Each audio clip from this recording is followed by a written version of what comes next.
ಎರಡನೆಯ ಪೂರ್ವಕಾಲ ವೃತ್ತಾಂತ ಪುಸ್ತಕ 24ನೇ ಅಧ್ಯಾಯದ 22ನೇ ವಚನದ 2ನೇ ಭಾಗ. ಜಕರಿಯನು ಸಾಯುವಾಗ ಯೆಹೋವನೇ ನೋಡಿ ವಿಚಾರಿಸಲಿ ಅಂದನು. ಕರ್ತನಲ್ವ ಪ್ರೀತಿ ದೇವಜನರೇ, ದೇವರಾಗಿರುವಂಥ ಯೇಸು ಕರ್ತನ ನಾಮದಲ್ಲಿ ಮುಂಜಾನೆ ವೇಳೆಯಲ್ಲಿ ನಿಮ್ಮನ್ನು ವಂದಿಸ್ತೇನೆ. ಕರ್ತನು ನಿಮ್ಮ ಕೂಡ ಮಾತನಾಡುವವರಾಗಿದ್ದಾರೆ.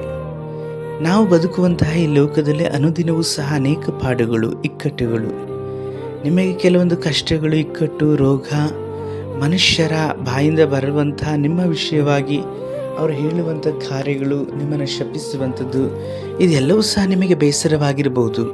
ನಾನು ದೇವರ ಮಗನು, ಆದರೂ ನನಗೆ ಯಾಕೆ ಈ ಕಷ್ಟ? ನನ್ನ ಪರಿಸ್ಥಿತಿಗಳು ಯಾವಾಗ ಬದಲಾಗಲ್ಪಡುತ್ತದೆ? ನನ್ನ ಜೀವಿತದ ಎಲ್ಲಿಯ ತನಕವಾಗಿ ಹೀಗೆ ಇರಬೇಕು ಎಂಬುದಾದಂಥ ಅನೇಕ ಸಂಶಯಗಳು, ಪ್ರಶ್ನೆಗಳು ನಿಮ್ಮ ಜೀವಿತದಲ್ಲಿ ಮೂಡಲ್ಪಟ್ಟಂಥ ಸಮಯದಲ್ಲೂ ಸಹ ಅದಕ್ಕೆ ಸರಿಯಾದಂಥ ಉತ್ತರವನ್ನು ನೀವು ಕಂಡುಕೊಳ್ಳದೇ ಇರಬಹುದು. ಪ್ರಿಯರೇ, ಎಲ್ಲ ನಿಮ್ಮ ಮನುಷ್ಯನಲ್ಲಿ ಉಂಟುವಾಗುವಂಥ ಪ್ರಶ್ನೆಗಳಿಗೆ ದೇವರ ವಾಕ್ಯವು ಉತ್ತರವಾಗಿ ಇರಲ್ಪಡುತ್ತದೆ. ಮುಖ್ಯವಾಗಿ ನಮ್ಮ ಜೀವಿತದಲ್ಲಿ ಯಾಕೆ ಹೀಗೆ ನಡೆಯುತ್ತದೆ ಅನ್ನೋದಕ್ಕಿಂತ ನಾನು ಕರ್ತನಿಗೆ ಹೇಗೆ ನಡೆಯುತ್ತಿದ್ದೇನೆ ಎಂಬುದಾಗಿ ನಮ್ಮನ್ನು ಪರೀಕ್ಷಿಸಿಕೊಳ್ಳುವಾಗ ಕರ್ತನು ನಮ್ಮ ಕೂಡ ಮಾತನಾಡಿ ನಮ್ಮನ್ನು ಸರಿಪಡಿಸಲಿಕ್ಕೆ ಶಕ್ತರಾಗಿ ಇದ್ದಾರೆ. ಓದಿಕೊಂಡಂಥ ದೇವರ ವಾಕ್ಯದಲ್ಲಿ ನೋಡುವಾಗ ಜಕರಿಯನು ಅನ್ನುವಂಥವನು ಒಬ್ಬ ಯಾಜಕನು. ಆತನು ದೇವರ ಪ್ರವಾದಿಯೂ ಆಗಿದ್ದಂಥವನು. ದೇವರ ಪ್ರವಾದಿ ಎಂಬುದಾಗಿ ಹೇಳಿದ ತಕ್ಷಣದಲ್ಲಿ ಆತನು ದೇವರ ಮಾತುಗಳನ್ನು ತೆಗೆದುಕೊಂಡು ಮನುಷ್ಯರಿಗೆ ತಿಳಿಸುವಂಥವನು. ಆ ಕಾಲದಲ್ಲಿ ಇಸ್ರಾಯೇಲರೆಲ್ಲರೂ ಸಹ ದೇವರಾಗಿರುವಂಥ ಕರ್ತನನ್ನು ಬಿಟ್ಟು ಅನ್ಯ ವಿಗ್ರಹಗಳ ಕಡೆಗೆ ತಿರುಗಿಕೊಂಡಿದ್ದರು.